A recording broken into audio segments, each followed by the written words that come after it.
ये तमाम खबरें आप तक विस्तार से पहुंचाएंगे, लेकिन शुरुआत देश में कोरोना संक्रमण की रफ्तार पर ब्रेक लगता हुआ दिखाई दे रहा है।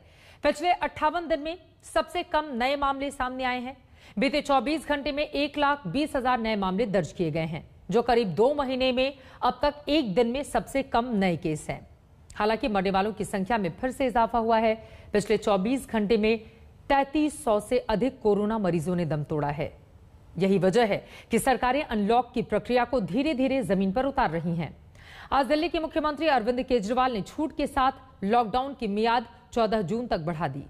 हालांकि सोमवार से दिल्ली में लोगों की जिंदगी को पटरी में लाने के लिए बड़ी रियायतों का भी ऐलान हुआ है।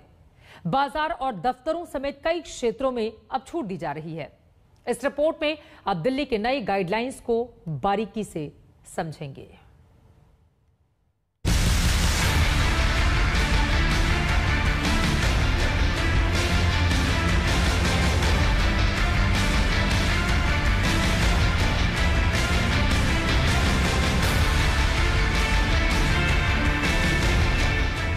दिल्ली में दूसरी लहर थोड़ी कमजोर पड़ी नहीं कि कोरोना कर्फ्यू के ताले खोलने का ऐलान हो गया।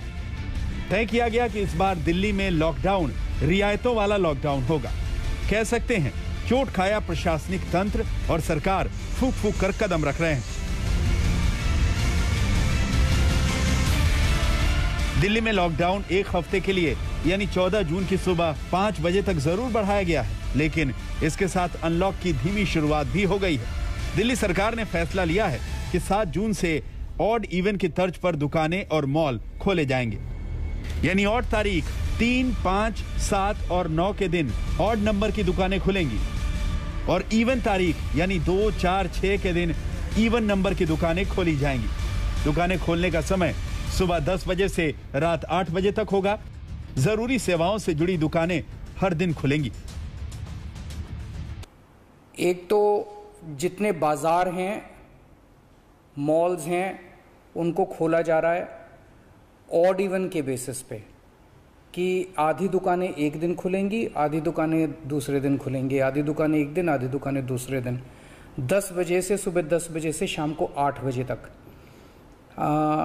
दुकान नंबर के हिसाब से, ऑड इवन के हिसाब से दुकानें खोली जाएंगी। कोरोना से बचना है और अर्थव्यवस्था को पटरी पर भी लाना है। ऐसे में केजरीवाल सरकार ने लोगों को उनके काम पर वापस लौटने का रोड मैप भी तैयार किया है।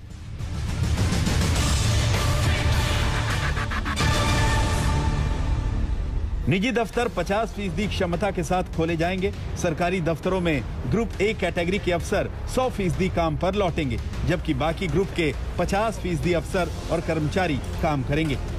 जरूरी सेवाओं में 100% कर्मचारी काम करेंगे। कोरोना की स्थिति अभी कंट्रोल में है। पिछले 24 घंटे में लगभग 400 के करीब केस आए हैं। ये ज़रूरी है कि अगर कोरोना की स्थिति बेहतर हो रही है तो अर्थव्यवस्था को वापस पटरी पे लाना भी बहुत ज़रूरी है। बाजार, दुकानें, दफ्तर से ताला खुला तो सार्वजनिक परिवहन पर से भी पाबंदी हटनी ही थी। केजरीवाल सरकार ने मेट्रो सेवा बहाल करने के आदेश दिए। हालांकि मेट्रो फिलहाल आधी क्षमता के साथ चलेंगी। कोरोना संकट के बाद अब दिल्ली के सामने सबसे बड़ी चुनौती है आर्थिक संकट से निपटने की। यही वजह है कि दिल्ली में धीरे धीरे ही सही लेकिन बड़ी राहतें दी जा रही हैं। ज्यादा दिन नहीं हुए, सिर्फ 3 सप्ताह पुरानी बात है, देश की राजधानी में प्रलय जैसे हालात थे। लेकिन अब कोरोना की दूसरी लहर दिल्ली में काफी संभलती दिख रही है। आंकड़ों पर नजर डालिए। दिल्ली में लॉकडाउन लागू होने के अगले ही दिन यानी 20 अप्रैल को सबसे ज्यादा 28,395 मरीज संक्रमित हुए थे, जबकि 4 जून को नए मरीजों की संख्या घटकर 523 हो गई है। राजधानी दिल्ली में 3 मई को सबसे ज्यादा 448 मौतें दर्ज हुई थी। वहीं 4 जून को कोरोना से जान गंवाने वालों की संख्या 50 रह गई। यही वजह है कि सरकार ने कोरोना मरीजों की घटती तादाद को देखते हुए लॉकडाउन में रियायतें देने का फैसला किया है। लेकिन दूसरी लहर के साथ हाथ जला चुका सिस्टम तीसरी लहर की आहट से भी बेचैन दिखा। हाल ही में आईआईटी दिल्ली ने कोरोना के अगले खतरे का संभावित मॉडल पेश किया था, जिसमें 3 स्थितियों की संभावना बताई गई थी। सबसे ज्यादा भयानक तीसरी स्थिति है, जिसके मुताबिक तीसरी लहर में हालात दूसरी लहर से 60% ज्यादा बिगड़ सकते हैं। रोजाना नए मरीजों की तादाद 45,000 के पार पहुंच सकती है। ऐसी स्थिति में रोजाना ऑक्सीजन की जरूरत 944 टन हो सकती है, जबकि दूसरी लहर में ऑक्सीजन की रोजाना जरूरत 590 टन थी, वो भी पूरी नहीं हो पा रही थी। यही वजह है कि मुख्यमंत्री समझा रहे थे कि तीसरी लहर से निपटने के लिए तैयारी अभी से की जा रही है। थर्ड वेव कहा जा रहा है, एक्सपर्ट्स कह रहे हैं कि थर्ड वेव आएगी, कब आएगी, कितनी भयावह होगी, इसके बारे में किसी को कोई जानकारी नहीं है। अगली पीक 37,000 एक्सपर्ट्स के साथ बात करके, ऑफिसर्स के साथ बात करके, सबके साथ बात करके कि 37,000 पीक मान के इसकी तैयारी शुरू की जाए। कैलकुलेशंस किए जा रहे हैं कि अगर 37,000 की पीक आती है तो कितने बेड्स की ज़रूरत पड़ेगी, कितने आईसीयू की ज़रूरत पड़ेगी, कितने उसमें से बच्चों वाले होने चाहिए, कितनी ऑक्सीजन की ज़रूरत पड़ेगी। कोरोना की घातक दूसरी लहर में राजधानी दिल्ली का मंजर अब भी डराता है। ऑक्सीजन के लिए तड़पते लोग, एक अस्पताल से दूसरे अस्पताल भटकते मरीज, टेस्ट के लिए लैब में लंबी लंबी कतारें, मेडिकल स्टोर से नदारद दवाएं।